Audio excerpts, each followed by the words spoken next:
Rare colors in nature are as fascinating as they are unexpected. Pink lakes like Lake Hillier in Australia or Las Coloradas in Mexico owe their vibrant hues to algae and bacteria thriving in salty waters.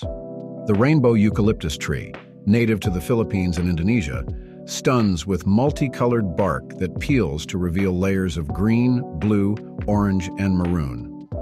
Blue lobsters, a 1 in 2 million rarity, get their striking color from a genetic mutation. Black orchids, appearing jet black due to dense pigments, and vantablack butterflies, whose wings absorb nearly all light, are true marvels. Even purple cauliflower, tinted by anthocyanins, showcases the surprising beauty of natural pigments. These extraordinary colors not only captivate, but often serve purposes like attracting pollinators or deterring predators.